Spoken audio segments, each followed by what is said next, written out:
On observe de plus en plus sur les produits de grande consommation la présence de plusieurs emballages qui ne sont pas toujours utiles. C'est le cas par exemple du suremballage. C'est cet emballage cartonné ou plastique parfois qui entoure les dentifrices ou les yaourts sans forcément les regrouper. Les politiques gouvernementales se sont intéressées à ce sujet et incitent notamment les distributeurs et les industriels à réduire, voire à supprimer les suremballages.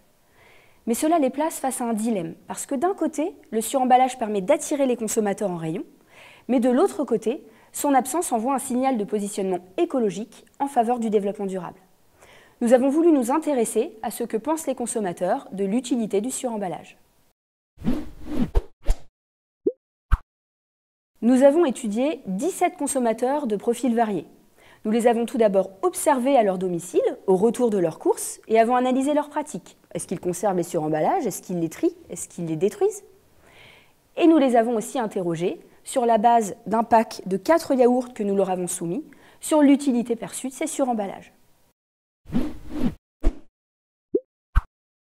Nous avons pu obtenir différents profils de consommateurs, selon qu'ils détruisent ou conservent les suremballages et selon qu'ils les considèrent comme utiles ou inutiles.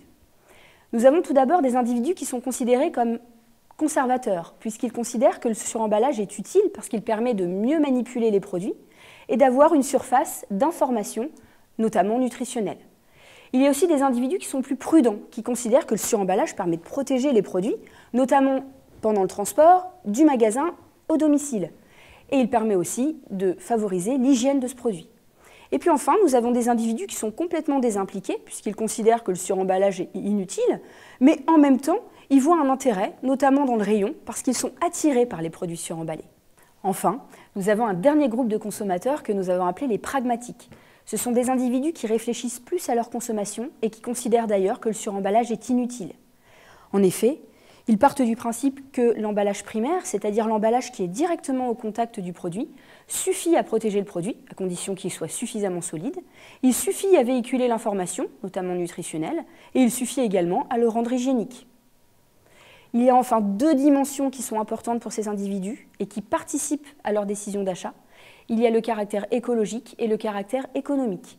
En effet, l'absence de suremballage permet de véhiculer un positionnement écologique en faveur du développement durable, et permet de véhiculer un positionnement économique parce que le produit paraît bon marché. Nous avons donc différentes recommandations à destination des industriels et distributeurs désireux de supprimer le suremballage.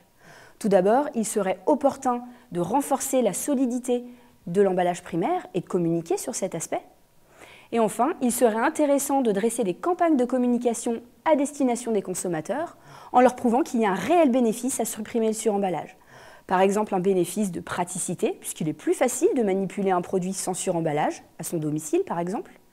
Il pourrait aussi y avoir un bénéfice écologique, puisqu'on pourrait éviter la présence de déchets superflus. Et enfin, un bénéfice économique, puisque la présence de suremballage augmente le prix du produit, donc l'enlever permettrait d'envoyer un bon signal économique, comme c'est le cas dans les publicités de Leclerc.